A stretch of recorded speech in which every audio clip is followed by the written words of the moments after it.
أعوذ بالله من الشيطان الرجيم بسم الله الرحمن الرحيم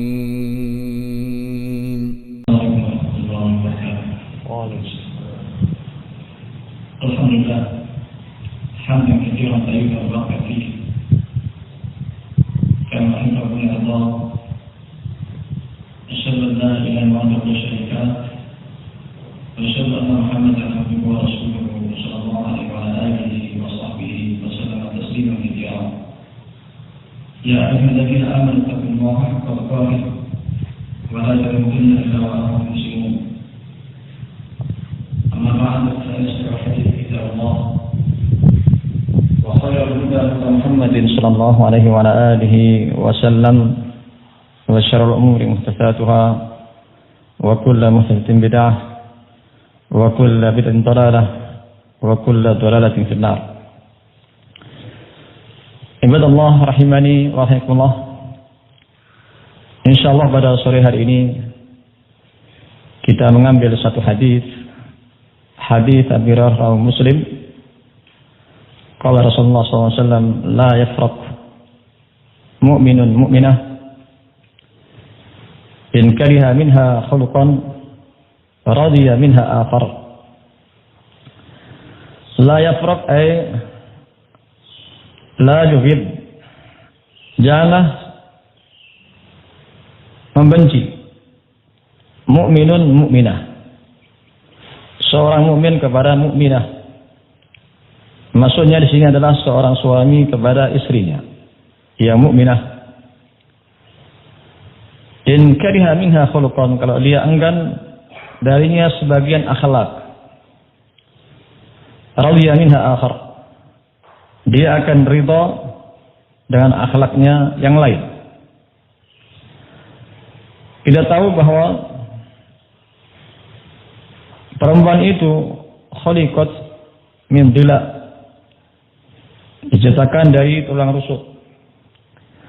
Ketika Nabi Adam alaihissalam tidur, maka diambillah salah satu tulang rusuknya oleh Allah Azza wa Jalla dalam kondisi bengkok, lalu diciptakan padanya itu Hawa menjadi istri Nabi Adam alaihissalam. Jadi kondisinya adalah bengkok. In habta tuqimah atau tuqimu kasarta, kalau engkau berusaha untuk meluruskan,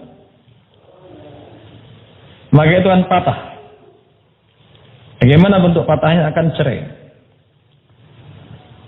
Wa in istamta'ta biha wa biha iwaj, kalau engkau hanya terus bersenang-senang dengan dirinya tanpa berusaha untuk meluruskannya, maka engkau bernikmat-nikmat dalam kebengkokan.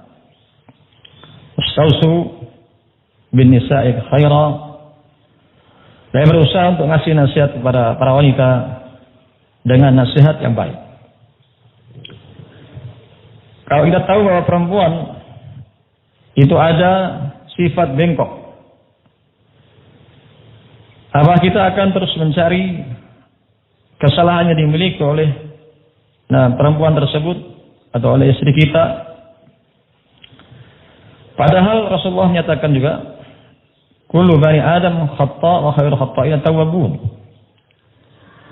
Setiap bani Adam itu senantiasa melakukan kesalahan-kesalahan. Khata' itu bentuk kesalahan yang sangat banyak. Jadi sangat melakukan kesalahan yang banyak. Wa khairu khata'ina tawwabun. Dan sebaik-baik orang-orang yang melakukan kesalahan, mereka yang bertobat kepada Allah Azza wa Jalla. Tidak ada yang sempurna dari wanita ini kecuali beberapa orang yang Allah Rasulullah sebutkan, di antaranya Asia, Fatimah, demikian pula Khadijah. Sementara yang lainnya ini dalam kondisi bengkok. Makanya Allah katakan, wa in takrahuhunna, wa in karihtumuhunna fa sa'takrahu syai'an wa jalla fi khairan katsira. Dalam surah Nisa, maka jika kalian itu membenci pada sebagian akhlak yang dimiliki oleh para wanita itu, mudah-mudahan dengan adanya tersebut, apa yang akan dibenci itu Allah jadikan kebaikan yang banyak. Kita lihat perempuan ada kebengkokan di situ.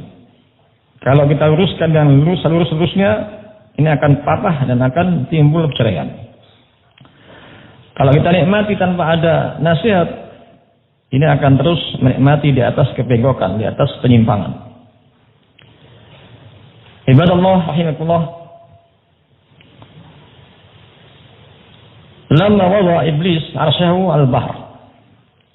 Tatkala iblis meletakkan singgasananya di atas laut. Fa'arsala junudan, maka ia pun mengirim tentara-tentara. Maka siapa-siapa dari para jin ini yang bisa melakukan penyesatan kepada manusia atau penyimpangan atau pelanggaran, maka iblis akan ngasih mahkota kepada jin tersebut. Sebagai riwayat bahwasanya iblis tidak punya istri, tapi ada dua kemaluan. Ia letakkan kemaluan zakarnya ke kemaluan yang perempuan. Sehingga dalam riwayat setiap hari iblis ini bisa bertelur 5 sampai 9. Tiap hari. Makanya jumlah keturunan iblis lebih banyak daripada keturunan manusia. Lainnya dengan jin-jin ini, mereka ada pernikahan, ada perzinaan. Tapi kalau iblis tidak ada penyebutan istrinya, tidak ada. Kok kenapa bisa punya keturunan? Karena tadi ada dua kemaluan. Diletakkan kemaluannya pada kemaluan yang laki-laki kepada yang perempuan sehingga bertelur 5 sampai 9. Allah menyebutkan dalam surah Al-Kahfi, wa idh qulna lil malaikati isjudu li Adam fasajadu illa iblis kana minal jinni fafasaqa an amri rabbih. Dan ingatlah tatkala kami perintahkan kepada para malaikat agar mereka sujud kepada Adam, mereka semua sujud kecuali iblis. Iblis ini dari bangsa jin. Fafasaqa an amri rabbih. Dia menyelisih dari perintah Rabbnya, melakukan kefasikan dengan perintah Rabbnya. Ayuhun nas ibadallah rahimakumullah. Lalu ada jin yang lapor kepada iblis. Nah, mazitu nama'u hatta qatala nafsan. Saya terus menggodanya sampai dia ini membunuh jiwa ma'um birabi qatlihi, yang tidak perintahkan untuk membunuhnya. Kala iblis, ma fa'ata syai'a. Engkau itu belum melakukan apa-apa. Belum melakukan apa-apa. Innahu sayatub, dia akan tobat. Datang jin yang kedua. Saya terus menggodanya hatta zana, sampai dia berzina. Iblis mengatakan, ma fa'ata syai'a. Engkau belum melakukan apa-apa. Innahu sayatub, dia akan bertobat. Datang jin ketiga. Saya terus menggodanya hatta ufarriq bainahu wa baina zaujati, sampai saya bisa memisahkan antara dia dengan istrinya.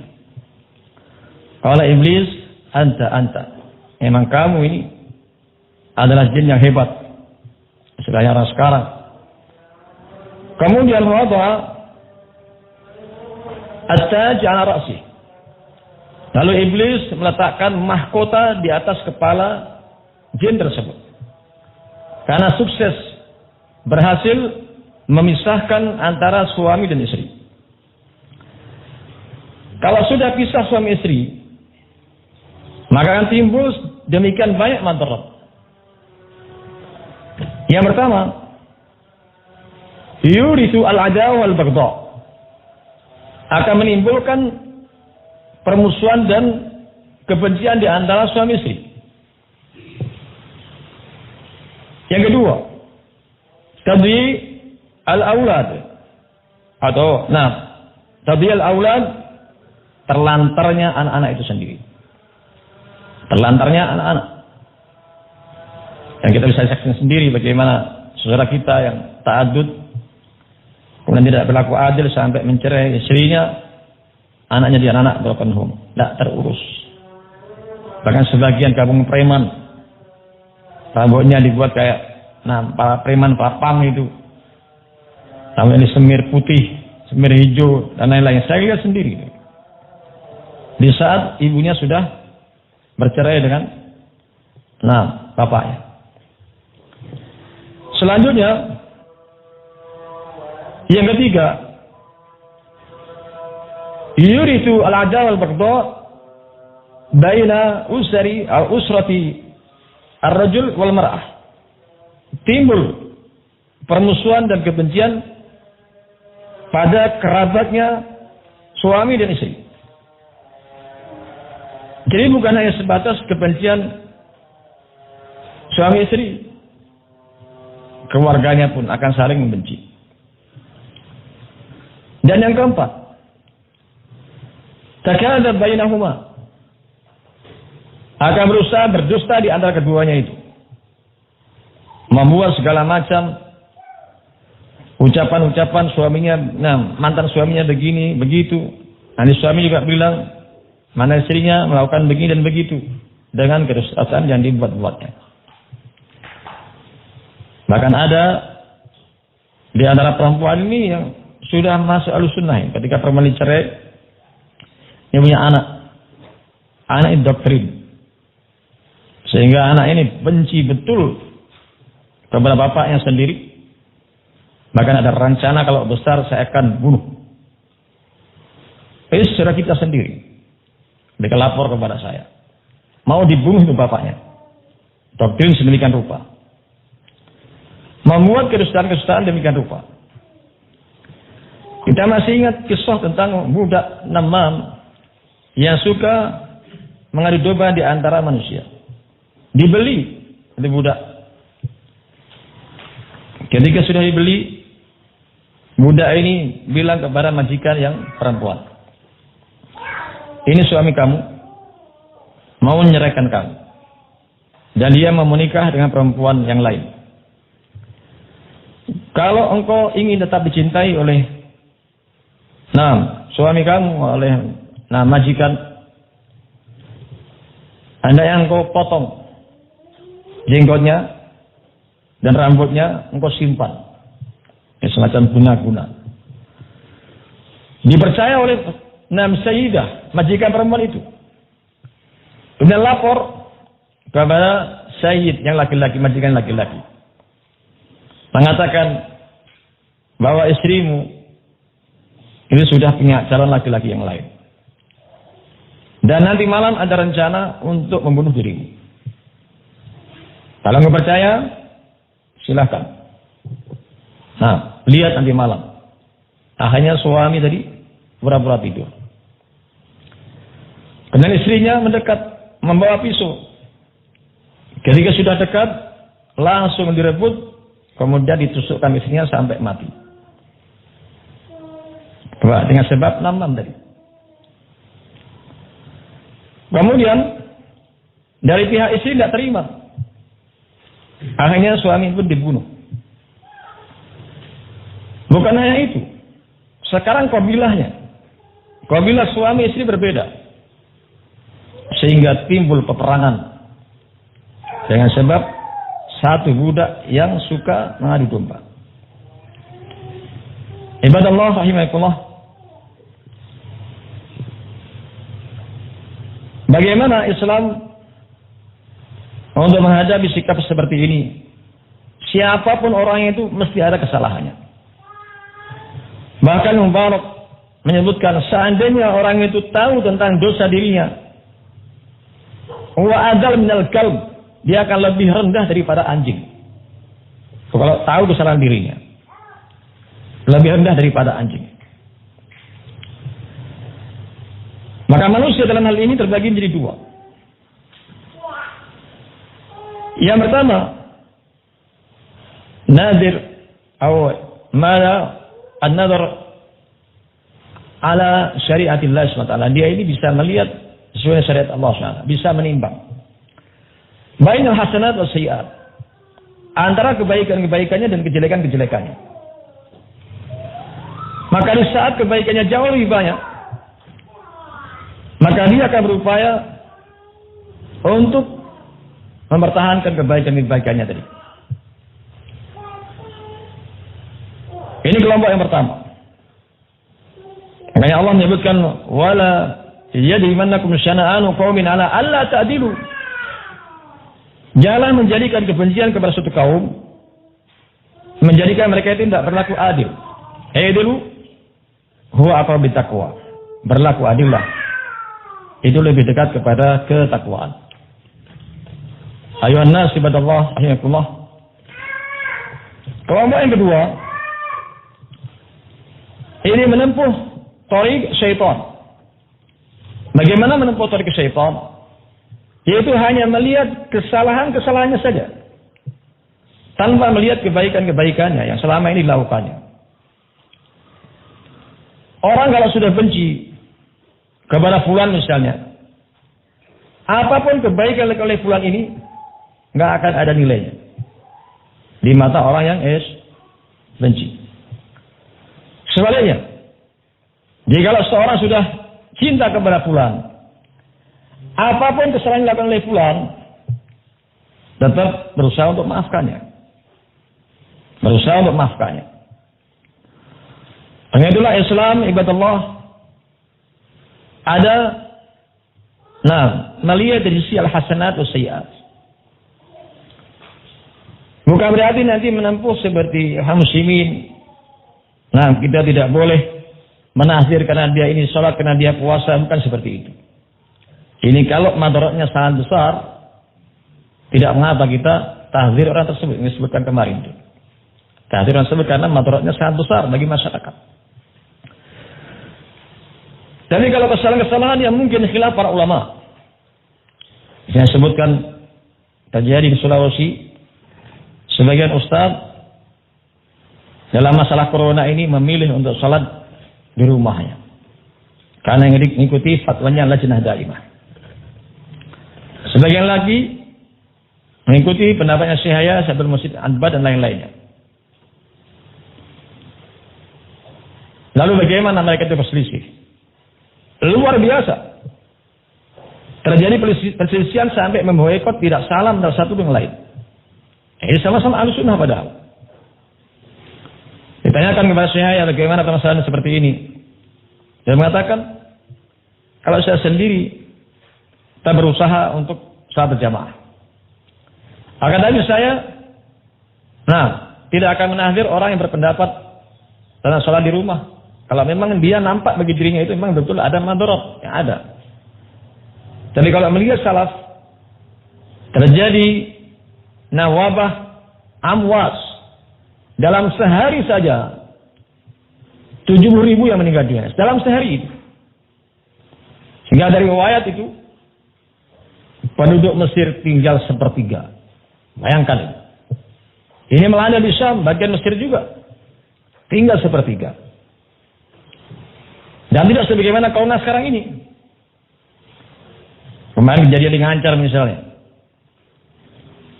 Sebagian dari pemerintah mengatakan corona ini menular. Kalau nyentuh aja itu bisa tertular.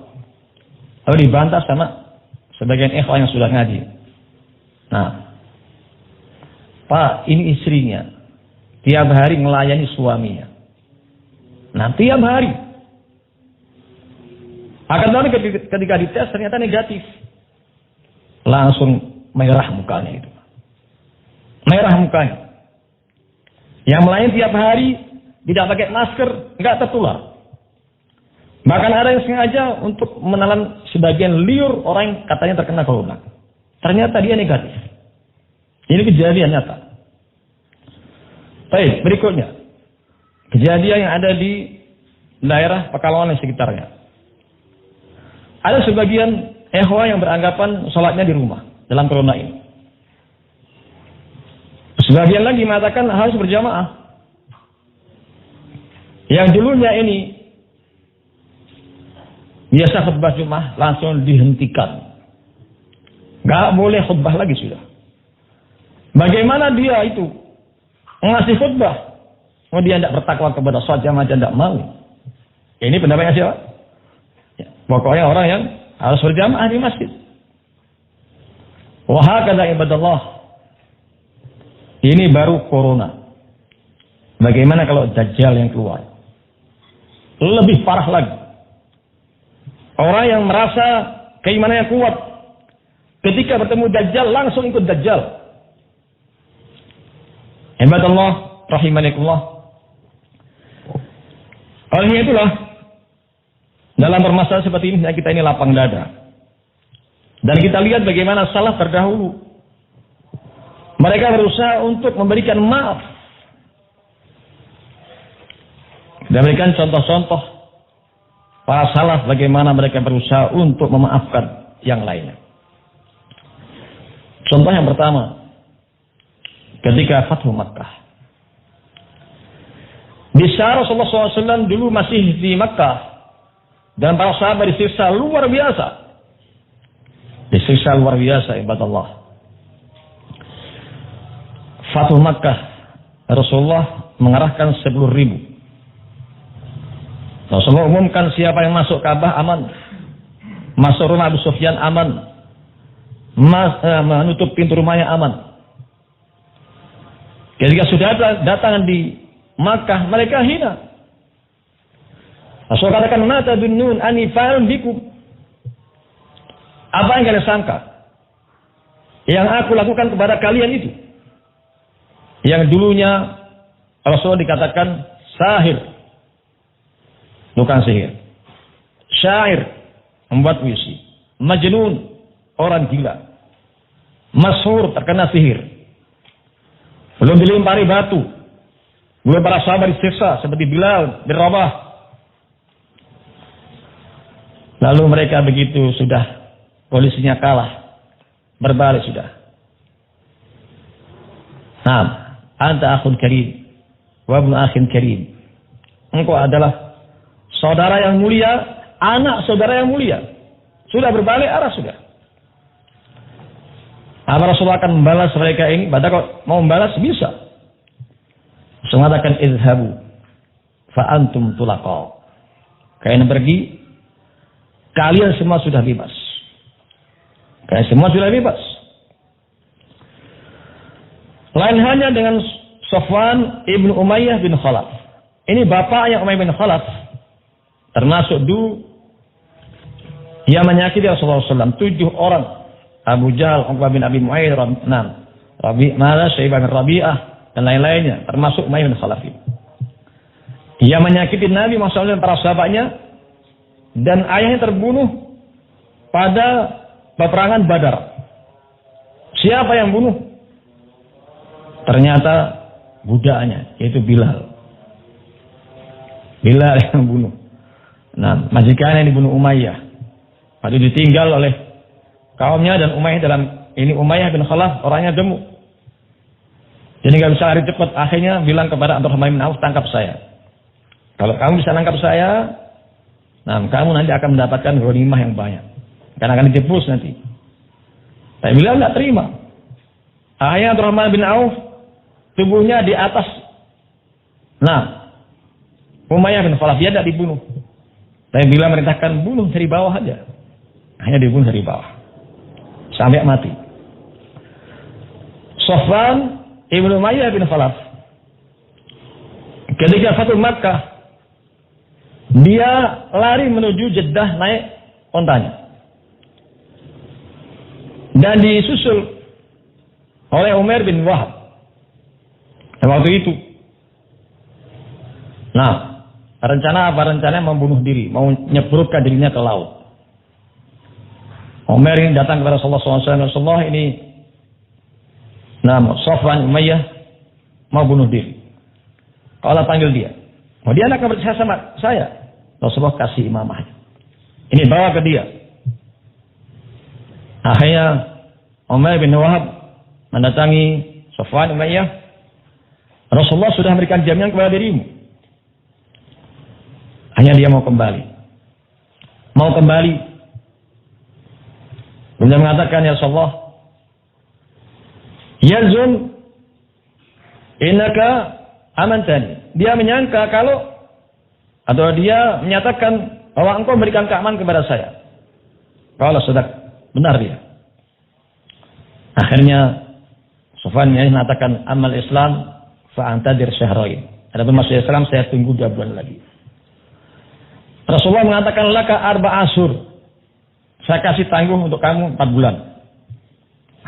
Kasih tanggung berapa? 4 bulan. Dia mintanya 2 bulan, Rasulullah kasih tanggung 4 bulan. Ketika perang Hunain, kemenangan di awal itu mereka orang Hawazin yang menang.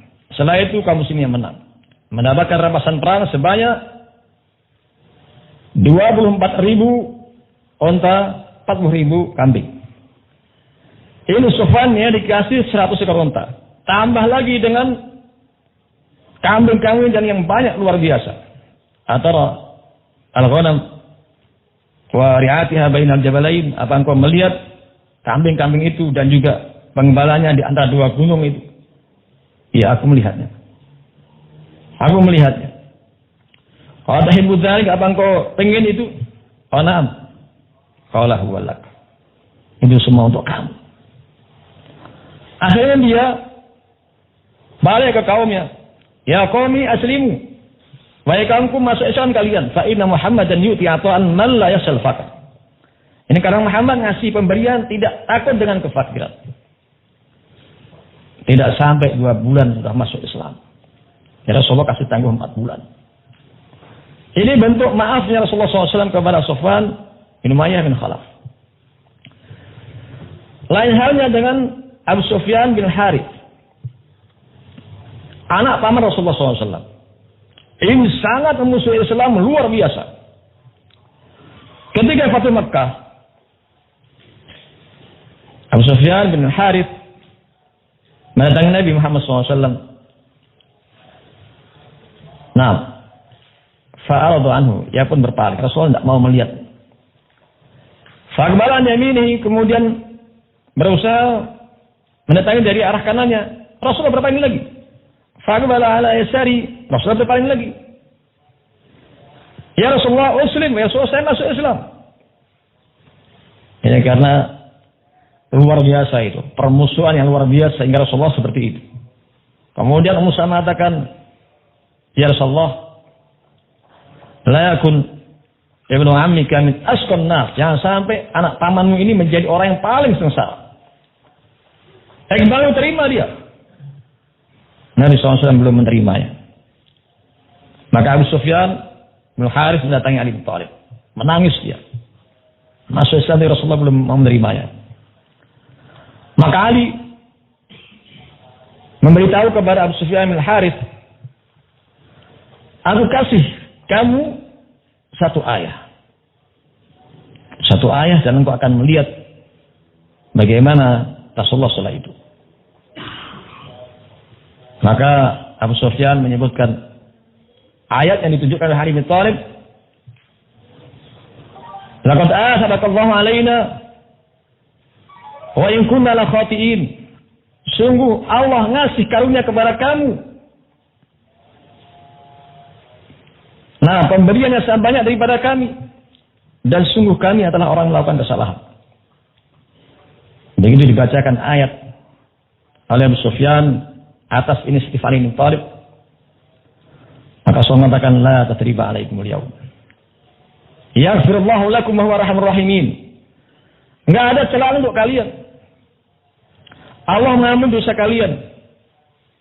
Dan dia adalah Zat yang Maha Pengasih lagi Maha Penyayang. Ia pun menangis karena Rasulullah SAW menerima dirinya masuk Islam. Ayuhan nas ibadah rahimahullah. Contoh berikutnya. Ketika hadisatul ifk, Rasulullah SAW melakukan jalan dengan para sahabatnya dan juga dengan sebagian istrinya. Ini Aisyah waktu itu masih kecil. Dan dibawa semacam apa, depan, dua panah. Jadi ini masih kecil, masih ringan bawahnya. Di saat kepulangannya, dikiranya Aisyah itu sudah ada di tempat tersebut. Sampai pergi jauh, ternyata Aisyah tertidur di situ. Dilihat oleh Sofwan ibnu Mu'attil, Mu'attil ibnu Mu'attal. Sofwan ibnu Mu'attal ini atau Mu'attil pernah mengadu kepada Nabi SAW kalau tidur itu 12. Kalau tidur apa? 12. Terlambat dia gara-gara tidur. Ini tahu Aisyah sebelum turunnya hijab. Jadi kenal. Maka Aisyah langsung disuruh untuk naik ke atas unta dan Sofwan bin Mu'attil menuntun unta itu sampai ke Madinah. Tapi di Madinah disebar berita bahwa Aisyah ini berzina dengan Sofwan bin Mu'attil. Ternyata di sana ada 3 sahabat yang ikut menyebarkan berita Aisyah ini berzina. Hassan bin Thabit, Mistah bin Utsafah, wa Hamnah bintu Jahsh. Ini saudarinya istri Rasulullah SAW, Zainab bintu Jahsh. Mistah bin Utsafah, anak bibinya Abu Bakar Siddiq. Selama ini Abu Bakar Siddiq senantiasa memenuhi kebutuhan-kebutuhannya, yang termasuk orang fakir. Tapi di saat timbul fitnah, tidak dilebarkan oleh orang munafik, Mistah ikut menyebarkannya. Kira-kira perasaan Abu Bakar bagaimana? Kalau anak kalian dituduh berzina, sementara tidak berzina, kira-kira sang ampuni pula kira-kira. Bisa memaafkan apa enggak? Bahkan waktu itu ada sebagian sahabat yang merintahkan kepada Rasulullah untuk mencari Aisyah saja sudah. Cari perempuan yang lain. Cari perempuan lain. Hingga Allah turunkan 10 ayat dari surah An-Nur tentang terbebasnya Aisyah dari tujuan berzina. Waktu itu Abu Bakar Siddiq hendak menghentikan bantuannya kepada Mistah bin Utsafah. Turun firman Allah di surah An-Nur juga, wala ya'dalul fadli minkum wasa'ah ayyutul qurba wal masakin wal muhajirin fi sabilillah wal ya'fu wal yasfahu ala tuhibbuna yaghfirallahu lakum. Janganlah seseorang yang punya kelebihan, yang punya keluasaan dari sisi harta, kemudian menghentikan bantuannya kepada kerabatnya, kepada orang miskin, dan kepada orang hijrah di jalan Allah. Apa kalian tidak senang Allah akan mengampuni dosa kalian? Abu Bakar ketika membaca ayat ini, beliau menangis. Dan nggak jadi menghentikan bantuannya kepada Mistah bin Utsafah. Itu luar biasa. Bagaimana bentuk pemaafan Abu Bakar Siddiq yang telah dituduh anaknya berzina. Lalu bagaimana dengan 3 orang dari para sahabat yang nuduh ikut berzina tadi? Dikasih hukuman dicambuk 80 kali. Lalu kenapa Rasulullah SAW tidak memberikan cambuk kepada mereka orang munafik? Ketahuilah pencambukan itu adalah untuk membersihkan dosa-dosanya. Orang-orang munafik tidak berhak untuk mendapatkan ampunan itu, karena mereka berbuat onar. Nah, membuat kacau di kalangan kaum muslimin.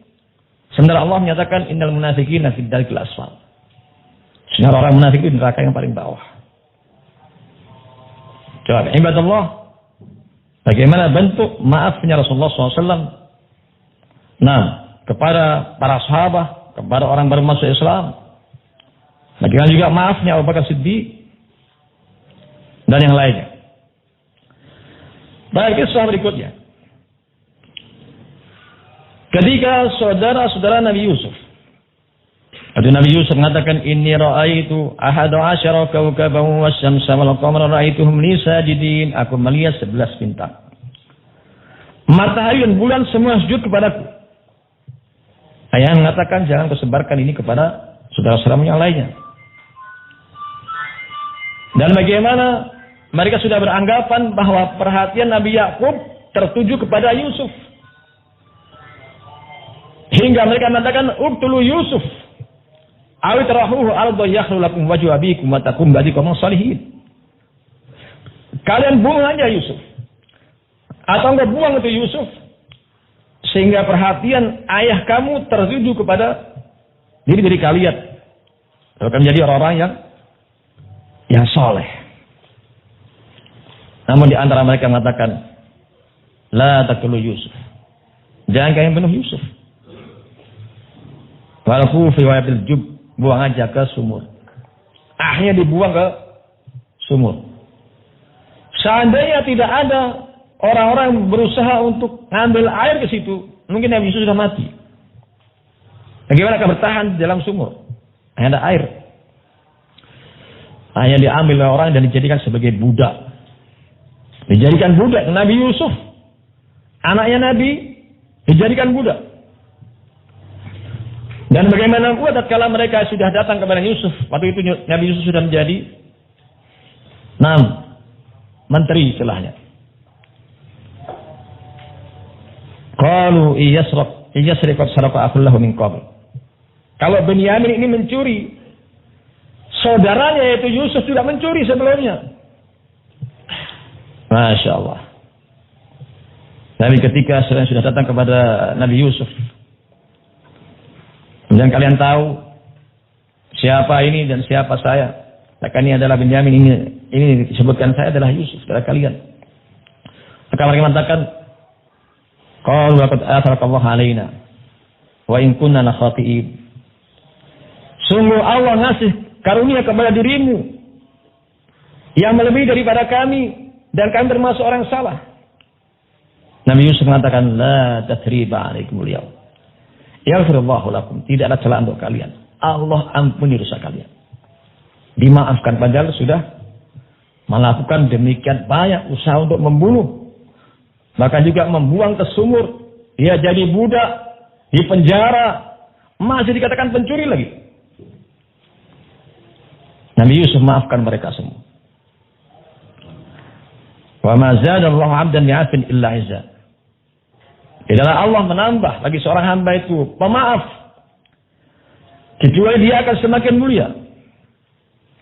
Ibadallah rahimakumullah.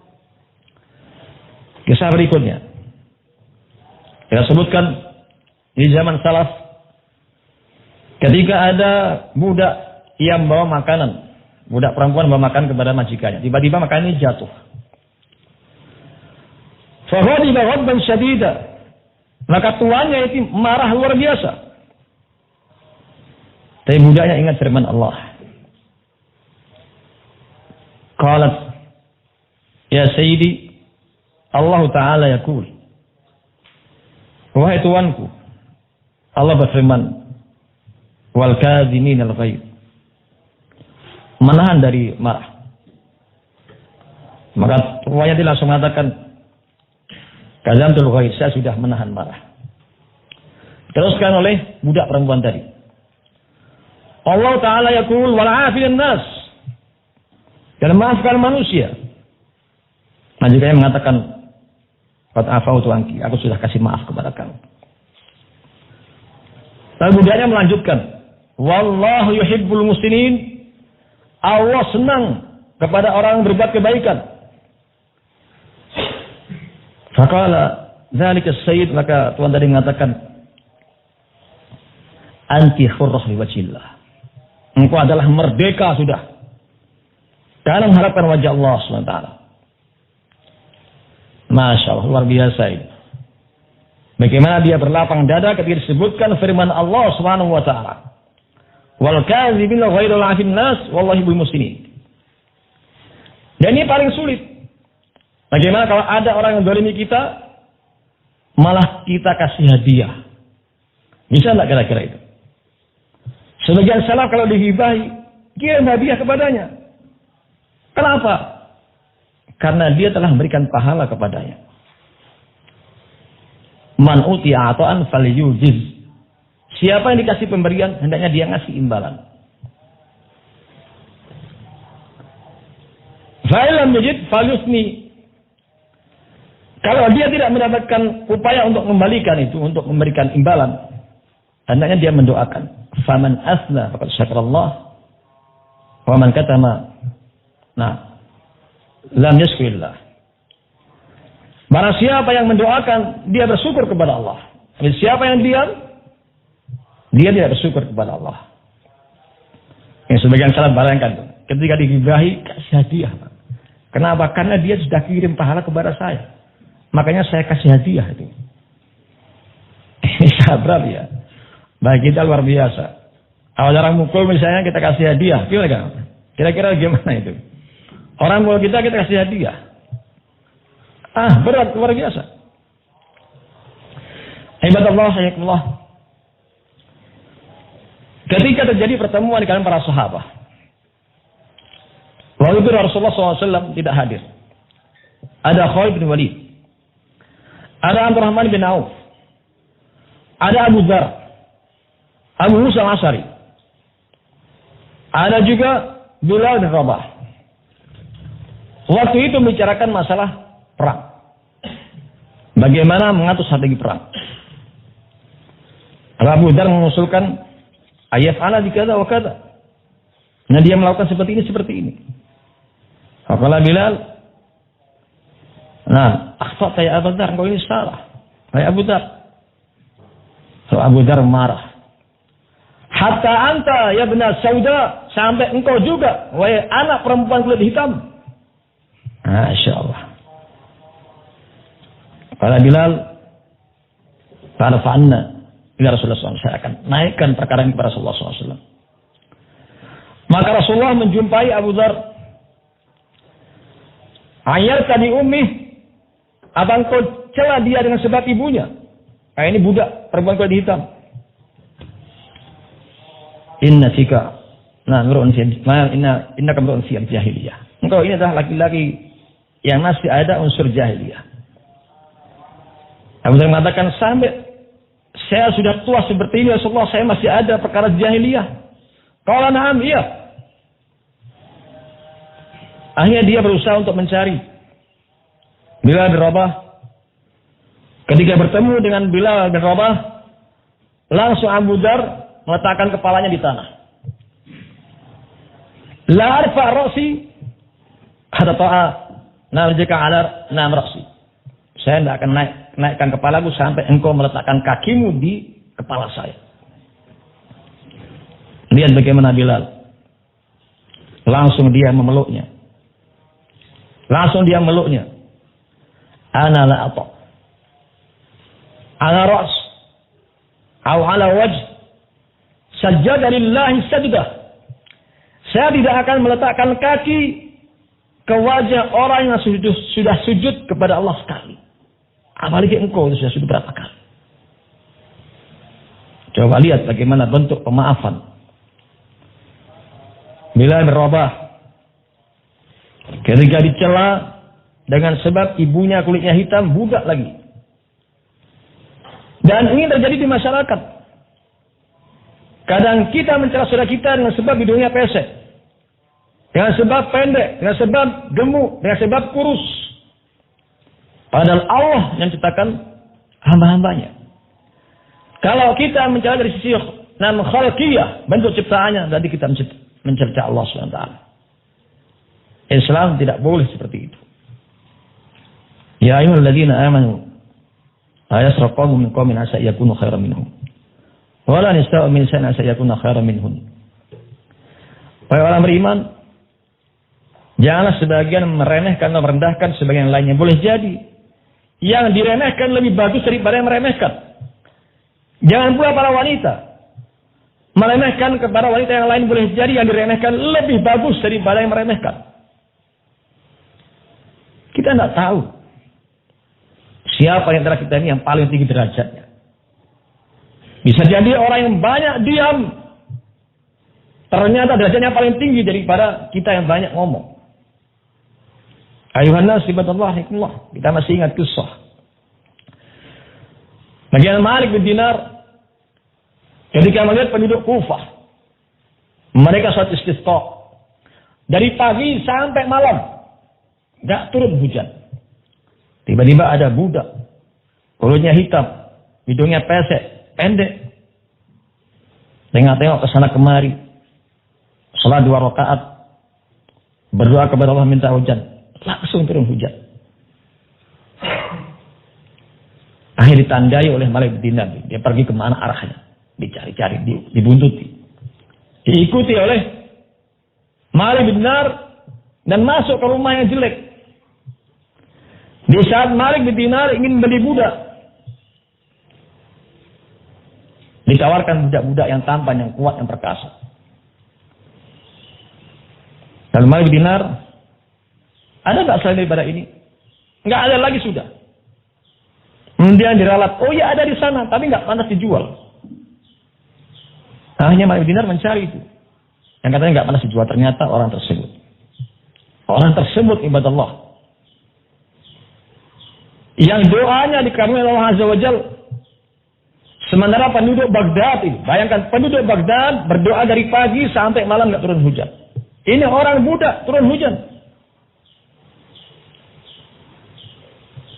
Ketika dibeli, ya Sayyidi, wahai tuanku, kenapa kau beli saya? Masih banyak orang baik, masih banyak orang yang kuat daripada saya. Lalu Malik bin Dinar mengatakan, aku tahu bagaimana penduduk Baghdad. Mereka minta hujan dari pagi sampai malam, tidak turun hujan. Begitu engkau masuk, sholat 2 rakaat ringan, engkau berdoa, turun hujan. Ini budak yang mengatakan, la'allahu ghairi, mungkin itu bukan saya.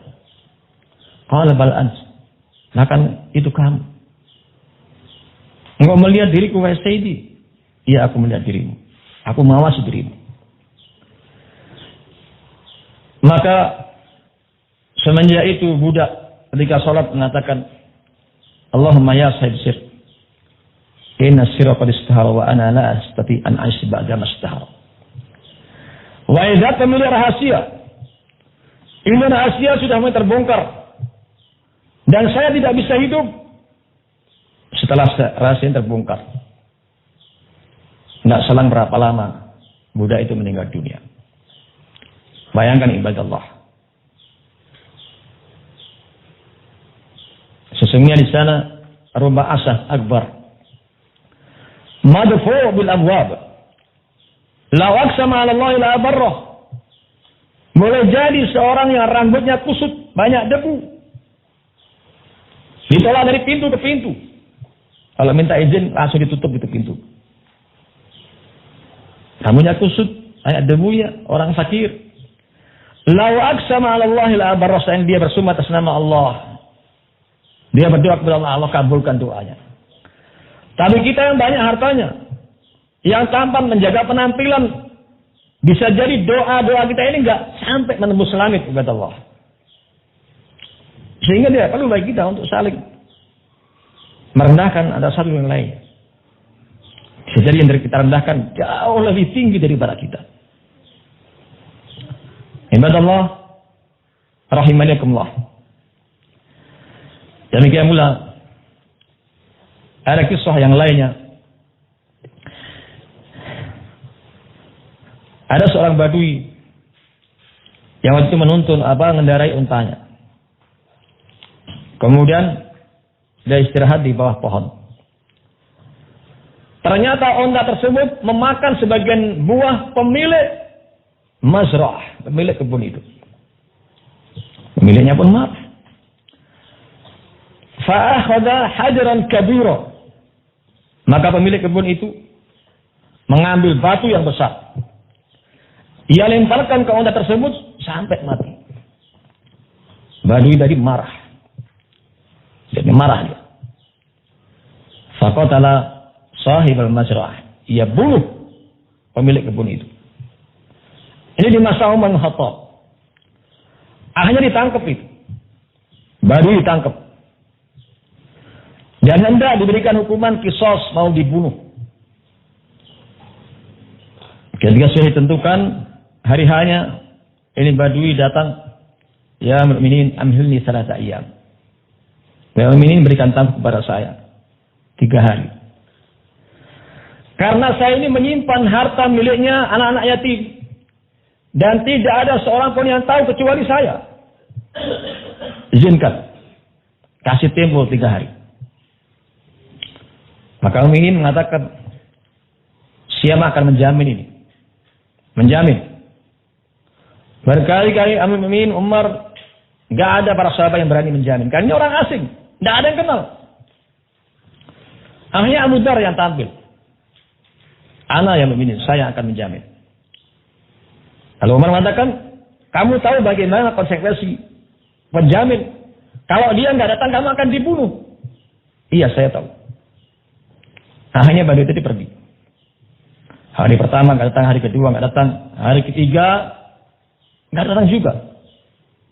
Akhirnya Abu Dzar hendak dibunuh, dipenggal lehernya. Sebelum terbenam matahari, Bani tadi datang. Lalu Amirul Mukminin mengatakan, kenapa engkau datang? Sebenarnya engkau kan bisa lari. Maka dia mengatakan, ini khasyitu. Ayakul nas zahabal wafa. Aku khawatir manusia akan mengatakan telah hilang pemenuhan janji. Nanti orang akan meniru saya. Lalu Amirul Mukminin Umar mengatakan kepada Abu Dzar, kenapa kamu berani jamin? Dan kau tidak kenal dia. Aku khawatir. Khasyitu. Ayahaba. Nah. Al-wara finnas. Aku ini khawatir nih wara karena manusia itu akan hilang sudah. Lalu anaknya yang nuntut agar Badui ini dibunuh. Bilang kepada Mukminin, saya sudah maafkannya. Amirul mengatakan, kenapa aku maafkan? Karena aku khawatir nanti hilang bentuk maafnya. Bentuk al-karam wal ata finnas. Aku khawatir nanti akan hilang sudah pemaafan, pemberian kemuliaan kepada manusia. Akhirnya Badui tadi lepas dari hukuman. Coba lihat. Di antara mereka berusaha untuk memaafkan antara satu dan lain. Ayuhan nas, apalagi sama Ahlus Sunnah. Orang-orang Syiah mengatakan, kami di Indonesia sudah 3 juta sampai 5 juta jumlahnya. Sekarang Ahlus Sunnah berapa jumlahnya? Orang Syiah itu nanti perang gabung dengan Kristen. Jumlahnya sudah jutaan. Gabung dengan orang-orang kafir, dengan komunis. Itu pasti. Dalam setiap sejarah pertempuran-pertempuran, mereka ini akan gabung dengan musuh-musuh Allah. Membantai terutama Ahlussunnah Jamaah. Maka mereka sudah mendapatkan izin menjadi mazhab kelima di Indonesia. Resmi sudah. Mazhab Ja'fariyah. Resmi dari negara. Artinya apa? Kalau kita berusaha untuk ganggu, bisa masuk penjara kita ini. Jadi fatwa dari orang Muhammadiyah, dari orang-orang NU, seperti Kiai Haji Asy'ari, Kiai Haji Ahmad Dahlan atau MUI sendiri, udah nggak berlaku lagi sudah. Ibadallah, antum lihat, ini pelajarannya ada di Yaman. Orang Syiah. Artinya bagaimana sebelumnya Ali Abdullah Saleh digulingkan oleh Ikhwan Muslimin dan lain-lainnya. Digulingkan, sampai tergulingkan. Nah dulu Ali Abdullah Saleh ini memerangi orang-orang Syiah. Ketika tergulingkan, tentunya dia akan balas dendam. Hanya gabung Syiah untuk membantai Ikhwan Muslimin. Tapi ternyata Ahlus Sunnah wal Jamaah Damma yang diserang pertama kali. Diboykot selama 3 bulan lebih. Nggak ada makanan masuk. Obat-obatan masuk. Nah, peluru masuk. Nggak ada masuk. Bayangkan itu. Mereka tahu kekuatan sebenarnya ada di Ahlussunnah wal Jamaah. Kekuatan sebenarnya ada Ahlussunnah wal Jamaah.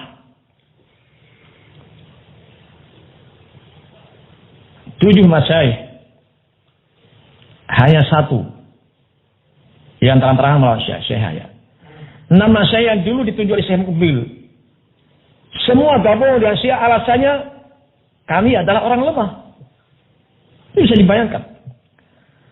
Damma dikepung 3 bulan lebih, tidak kalah-kalah.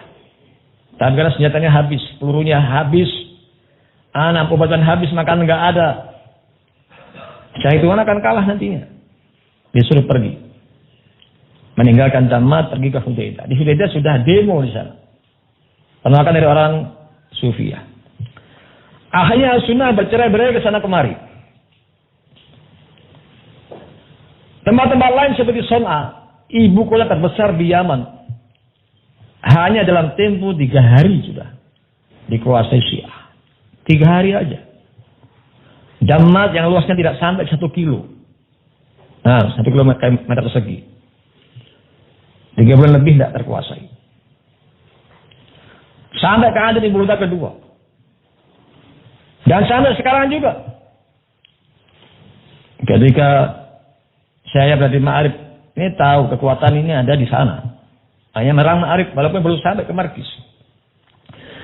Dan bagaimana ketika menyerang kabilahnya Syekh Yahya, Al-Hajur, kabilah Hajur, dikepung sama orang Syiah. Ini senjatanya nggak tanggung-tanggung. Kalau masuk panah itu bukan langsung meledos, meledak, enggak. Jalan itu, saking canggihnya itu senjata. Jalan. Nah, dikabarkan di WhatsApp dan lain-lainnya, Al-Sunnah Hajur menang. Supaya apa? Supaya nggak dapat bantuan dari Saudi dan lain-lainnya. Begitu kalah, baru diumumkan Hajur kalah. Pimpinannya Abu Muslim yang dulu di Damman disembelih di hadapan anak istrinya.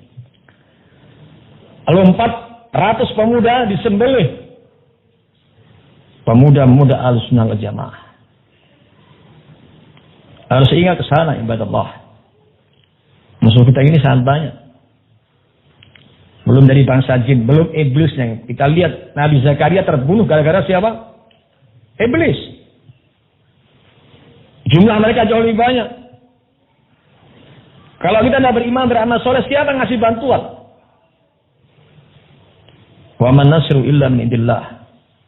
Kalau kemarin kecuali datanya dari Allah Azza wa Jalla. Idza staghithun istadrak ma yastaghithun rabbakum istajabalakum anni umidukum bi alfin minal malaikati murdifin. Agar itu meminta pertolongan dalam perang Badar. Kami berikan bantuan kepada kalian, istaghithuna rabbakum fastajaba lakum anni umidukum bi alfin minal malaikati murdifin. Kasih bantuan 1000 malaikat yang datang, nah bertubi-tubi.